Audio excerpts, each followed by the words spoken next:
Imagine being the mayor of one of America's greatest cities, and suddenly finding yourself begging your political rival for help. Right now, Mayor Brandon Johnson, once hailed as the progressive hope for urban reform, is now under siege from his own police force, from federal agents, and from the people who voted for him. And then, out of nowhere, Trump drops a nightmare update that changes everything. I need you to stay with me here, because what's unfolding in Chicago isn't just local chaos, it's the turning point for how America deals with law, order, and leadership itself. And to understand how this all unfolded, we have to start with what triggered this political implosion and why it's spreading beyond Chicago's borders. When you look at systems, whether it's a city, a company, or even just your home, there's always a feedback loop. Good decisions lead to good outcomes, which reinforce good decisions. Bad decisions? Well, they spiral. And what we're watching in Chicago right now is a textbook case of a feedback loop that's gone completely off the rails. Brandon Johnson became mayor with big promises. He spoke about equity, about lifting up forgotten communities, about reimagining public safety. All noble goals, right? But here's the thing about leadership that too many people forget. Intention doesn't matter if execution fails. You can have the best ideas in the world, but if you can't translate them into results that people can see and feel in their daily lives, those ideas become worse than useless. They become liabilities. And that's exactly what happened. Johnson's approval rating, and I'm not exaggerating here, has dropped to around 6%. 6. Let that sink in for a moment. That's not just unpopular. That's historically, catastrophically, almost impossibly unpopular. For context, when Rahm Emanuel decided to step away from Chicago politics, his approval was hovering in the low 40s. That's nearly 7 times higher than Johnson's current standing. Think about what it takes to get to 6%.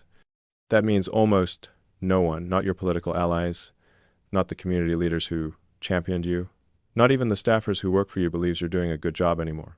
That's not a political problem, that's an existential crisis. So, what went wrong?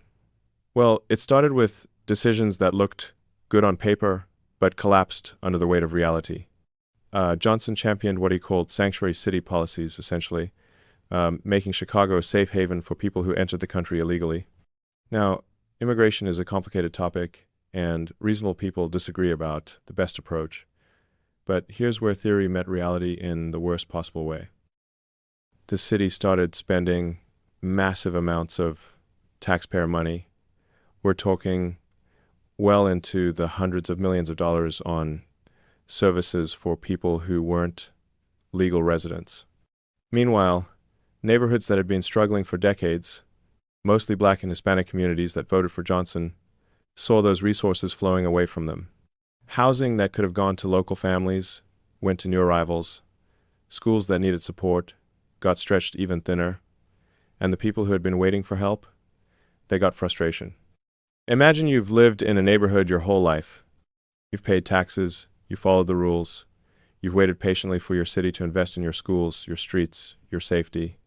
And then suddenly, you watch your mayor pour resources into people who just arrived while you're still waiting for the basics. How would that feel? That's not a theoretical question. That's what happened.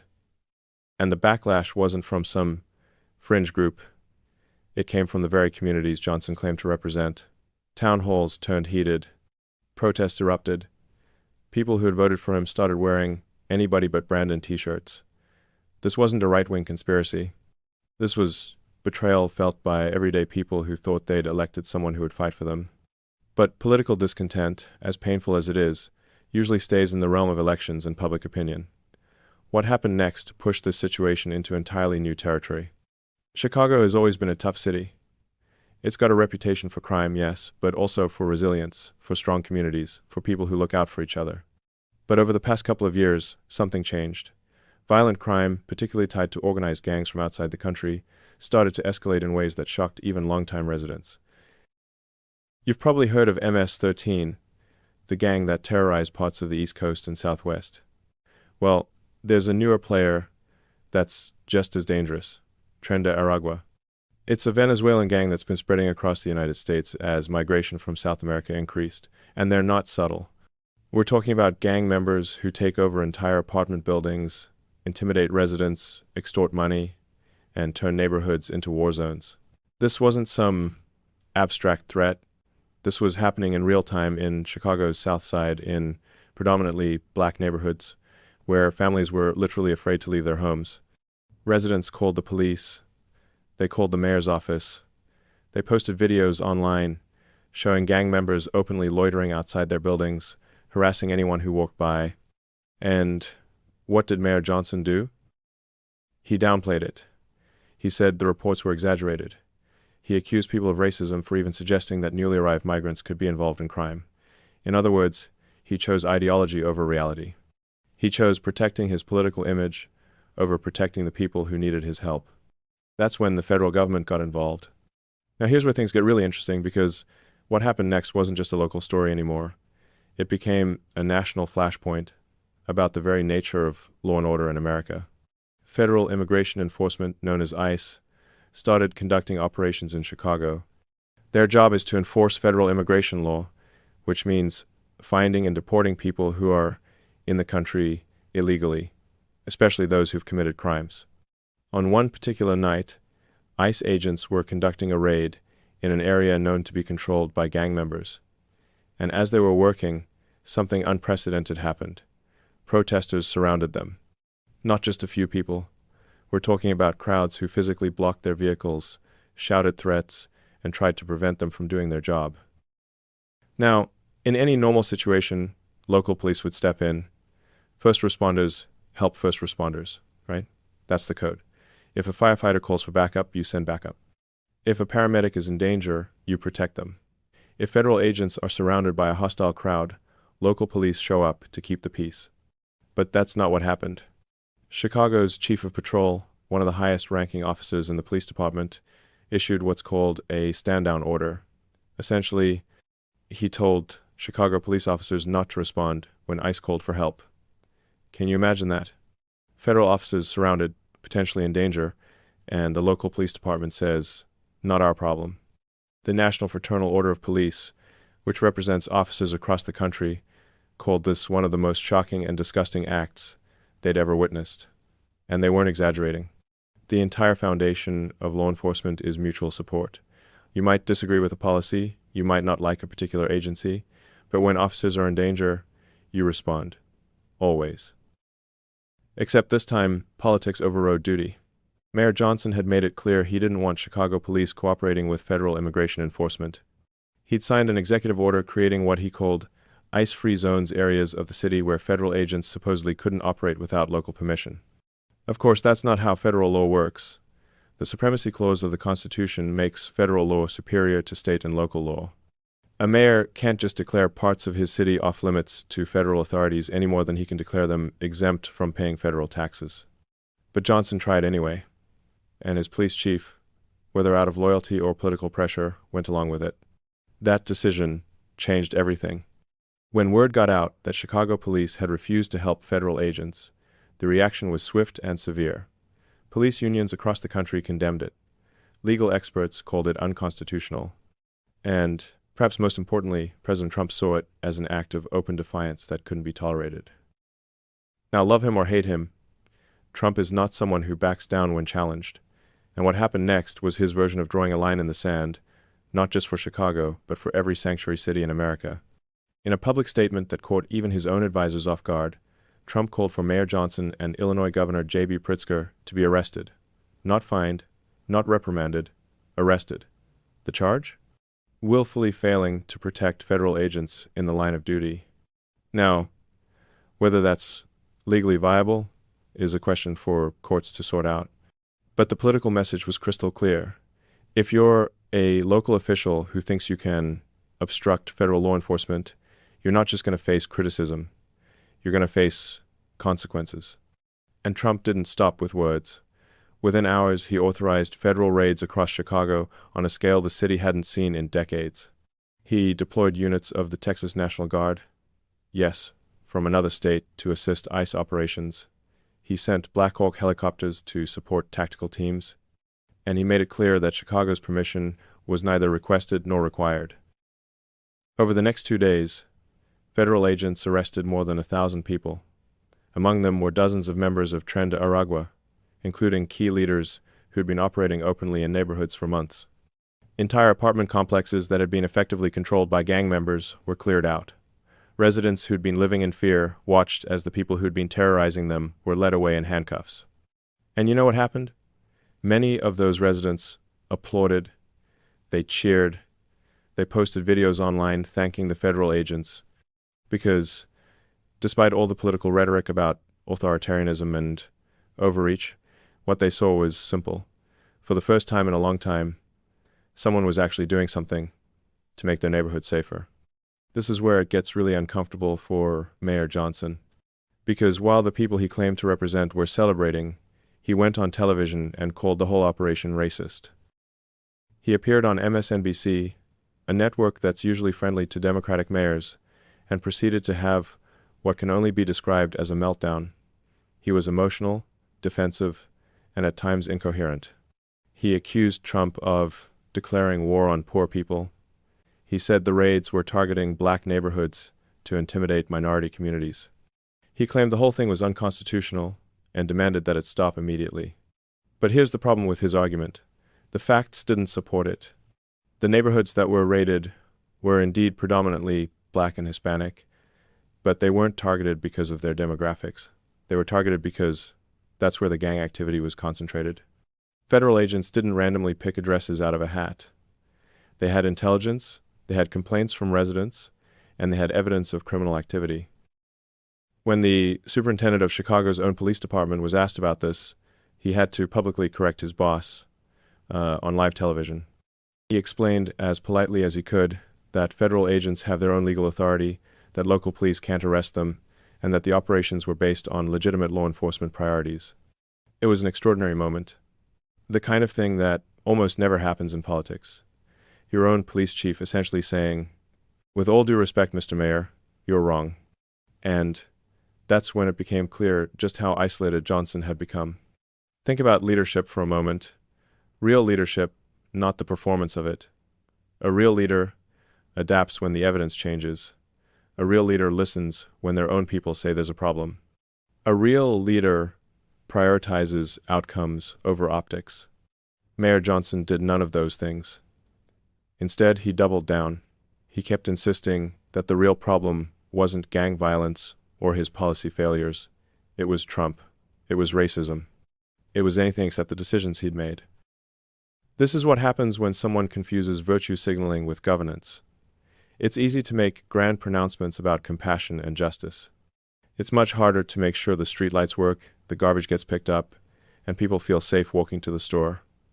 Those unglamorous tasks, that's what governance actually is. And when you neglect them in favor of political theater, the system breaks down. I've seen this pattern in business too. A CEO who focuses more on press releases than product quality, a manager who cares more about being liked than being effective, it never ends well. Because reality eventually always reasserts itself. You can ignore it for a while, you can spin narratives, you can blame external forces, but at some point, the feedback loop catches up with you. In Chicago, that moment arrived when Johnson's approval collapsed to historic lows, when his own police force started ignoring his orders, when the communities he claimed to champion started protesting against him, when even friendly media outlets started asking uncomfortable questions. And here's the deepest irony.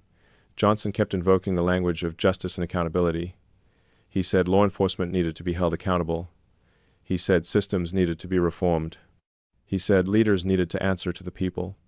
But when it came time for him to be held accountable, he deflected. He made excuses. He blamed everyone except himself. There's a concept in engineering and systems thinking called a feedback loop. It's simple. Outputs become inputs. The results of your actions feed back into your decision-making, allowing you to adjust and improve. Healthy systems have strong feedback loops. They self-correct. But what happens when you disable the feedback loop? What happens when you ignore the signals telling you something's wrong? The system fails. Catastrophically. That's what we're watching in Chicago. A mayor who's cut himself off from feedback from his police, from his constituents, from reality itself. And the result is a city in crisis, a leader in meltdown, and a federal government stepping in to do what local leadership wouldn't. Now, you might be wondering, how did someone get elected mayor of a major American city without understanding these basic principles? How does someone rise to that level of leadership while being so fundamentally unprepared for the job? The answer tells us something important about the difference between the public sector and the private sector, and why that difference matters more than ever. In the business world, performance is measured constantly. Sales numbers, profit margins, customer satisfaction scores, they're all right there, visible to everyone. If you're running a company and your performance drops, you don't get to explain it away with good intentions. Your board asks hard questions. Your investors demand change. And if you can't deliver results, you're out. But in government, the rules are completely different. Politicians can fail upward in ways that would be impossible anywhere else. You can oversee declining schools, rising crime, crumbling infrastructure, and fiscal disaster, and as long as you say the right things, you can keep your job for years. Brandon Johnson is a perfect example of this. Before becoming mayor, he was a county commissioner and a teachers union organizer, perfectly respectable positions. But here's the thing. Those roles never required him to manage anything at scale. He never had to run a large organization. He never had to make payroll for thousands of employees. He never had to balance a multi-billion-dollar budget. He never had to make the kind of tough calls where someone's always going to be unhappy. What he did have was the ability to make speeches, to talk about values, to position himself as the candidate of change. And in a political environment where those skills matter more than management experience, that was enough. But once he got into office, that inexperience showed immediately. And nowhere was it more obvious than in how he responded to criticism. During one press conference, Johnson tried to defend his record by pointing to crime statistics. He said that murders were down by something like 30 to 35% compared to the previous year. He presented this as a major achievement, something Chicagoans should be celebrating. Now, let's think about that for a second. Imagine you hire a security company to protect your neighborhood, and at the end of the year, they come to you and say, "Great news! Only 600 or 700 people were killed this year instead of 900. We should be celebrating." Would you celebrate? Would you think that company had done a good job? Of course not. You'd say, wait a minute. Hundreds of people still died. Families were still destroyed. Communities are still traumatized. The fact that it's less than last year doesn't mean the problem is solved. But that's the mindset of someone who's never had to meet real performance standards.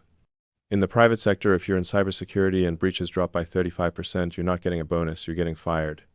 The standard is protecting people, not just failing slightly less than you did last year. This is what happens when you spend your entire career in environments where there's no real accountability, where budgets come from, taxpayers, whether you perform well or not, where your job security depends more on political connections than on results. You start to believe that mediocrity is excellence, that marginal improvement deserves applause, that good intentions matter more than outcomes. And the people who suffer, they're not politicians or bureaucrats. They're the everyday residents who just want to live their lives safely, who want their kids to get a decent education, who want their tax dollars used wisely. In Chicago, those people, especially in the Black and Hispanic neighborhoods that had been Johnson's strongest supporters, started speaking out. There were community meetings that turned into shouting matches. Parents demanding to know why their schools were being asked to absorb hundreds of new students with no additional resources. Business owners asking why their neighborhoods were being used as dumping grounds for city problems. Longtime residents wondering why people who'd just arrived were getting services that they'd been waiting years to receive. One particularly painful moment came when a group of residents from the South Side held a protest outside City Hall. These weren't political activists or opposition party members. These were working families, many of them elderly, many of them lifelong Democrats, who felt completely abandoned by their own mayor. One woman, I remember watching this video, spoke directly to the camera. She said something like, "We voted for him because he promised to help us. But all he's done is fill our neighborhood with people who don't follow the rules, who take over our buildings, who make us afraid in our own homes. And when we complain, he calls us racist." We're not racist. We're just tired of being forgotten. That's heartbreaking. And it's devastating for Johnson politically, because it exposes the fundamental lie at the center of his whole approach, that opposing his immigration policies means opposing compassion, that wanting safe neighborhoods means lacking empathy, that demanding accountability equals bigotry. The people in those neighborhoods saw through that immediately. They understood that real compassion means taking care of everyone in your community, not just the people who fit your political narrative. Real justice means enforcing rules fairly, not exempting some groups because it's politically convenient. Real leadership means listening to your constituents even when they're telling you things you don't want to hear. Johnson failed every one of those tests. And then came the raid that exposed just how deep the problem had become. Federal agents had been gathering intelligence for months on a particular apartment complex on Chicago's South Side. Residents had filed dozens of complaints. There were reports of intimidation, extortion, drug dealing, weapons possession. Multiple people had called both local police and federal tip lines, saying they were afraid to leave their apartments because gang members controlled the building. So federal authorities planned a coordinated operation. This wasn't some hasty decision made in anger. This was months of preparation, involving multiple agencies, ICE, FBI, ATF, Border Patrol, all working together with legal authorization from federal judges. When the operation went down, it looked like something out of a military operation, because in a sense that's what it was. Hundreds of agents moved in simultaneously. Black Hawk helicopters provided aerial support, tactical teams secured the perimeter, and they went floor by floor through the building, identifying everyone inside and checking their legal status. The media coverage was immediate and intense. You saw footage of agents in tactical gear, helicopters overhead, armored vehicles on the street. And the initial narrative from some outlets was about federal overreach, about militarization, about heavy-handed tactics. But then something interesting happened. Reporters started talking to the residents, and those residents told a very different story. They said gang members had been controlling the building for months. They said people were afraid to go to the laundry room or check their mail because they might be confronted. They said children couldn't play outside. They said elderly residents had stopped leaving their apartments entirely. And when federal agents cleared out those gang members, when they arrested several dozen people who had no legal right to be in the country and were actively terrorizing others, those residents didn't condemn it. They thanked them. Some of them cried with relief. One elderly man, speaking to a local news crew, said something I'll never forget. He said, "I don't care who does it, city, state, federal, National Guard, I just want my home back. I just want to feel safe again." That's what this whole situation boils down to. Not politics, not ideology, just basic human dignity and security. But Mayor Johnson couldn't see it that way, or wouldn't, because admitting that federal intervention was necessary would mean admitting that his own policies had failed. It would mean acknowledging that his sanctuary city approach had created exactly the kind of environment where violent gangs could thrive. It would mean accepting responsibility. So instead, he did what politicians often do when confronted with uncomfortable truths. He changed the subject. He claimed the raids were racially motivated. He said Trump was targeting black neighborhoods to send a message. He implied that wanting to remove violent criminals from apartment buildings was somehow an attack on communities of color. This is a tactic we've seen deployed repeatedly in recent years, the weaponization of language around race and justice to deflect from actual problems. It goes like this. If you can frame any criticism or enforcement action as racist, you don't have to address the substance of the issue. You just attack the messenger. But here's the problem with that strategy. Eventually, people catch on, especially when they're the ones living with the consequences. The residents of that South Side apartment complex weren't asking, why are federal agents here? They were asking, why did it take so long? Where was our mayor? Where were our local police? Those are the questions Johnson couldn't answer, because answering them honestly would require admitting that he'd prioritized ideology over their safety, political positioning over their well-being, his own image over their daily reality. Meanwhile, President Trump wasn't backing down. In fact, he was expanding his focus. In a major policy announcement, Trump declared that his administration would treat Antifa as a domestic terrorist organization. He said that groups coordinating attacks on federal facilities and officers would face federal prosecution. And he made it clear that this wasn't just about street-level protesters. They were going after organizers, funders, and enablers. Now, whether you agree with that approach or not, it represents a significant shift in how the federal government thinks about civil unrest and political violence. For years, local authorities in places like Portland, Seattle, and Chicago had essentially allowed groups to operate with impunity. Property damage, assaults on officers, intimidation of businesses, all of it was downplayed as mostly peaceful protest, even when the evidence showed otherwise. Trump's position was simple: violence is violence, regardless of the political motivation. And if local governments won't maintain order, the federal government will. Intelligence reports had documented attacks on ICE facilities in several cities. In some cases, protesters had attempted to set fires, block entrances, or physically assault agents. There were published guides circulating online showing the layouts of federal buildings, photos of individual agents with their names and badge numbers, and calls for direct action. This wasn't theoretical. This was organized, targeted activity designed to intimidate federal law enforcement and obstruct legal operations. The Trump administration's response was to treat this as a national security issue rather than a local law enforcement matter. They started investigating funding sources, communications networks, and organizational structures. The message was clear: if you're going to operate like an insurgent group, you'll be treated like one. Whether that's the right approach is something reasonable people can debate. But what's not debatable is that something had shifted. The era of local governments simply refusing to enforce laws they disagreed with was coming to an end. Federal authority was being reasserted, and Chicago had become the test case. Think about what this city represents in the American imagination. It's Carl Sandburg's City of Big Shoulders, the industrial powerhouse of the Midwest. It's the birthplace of modern architecture, of the blues, of political machines, and powerful unions. It's a city of neighborhoods, of immigrants who built new lives, of resilience in the face of hard times.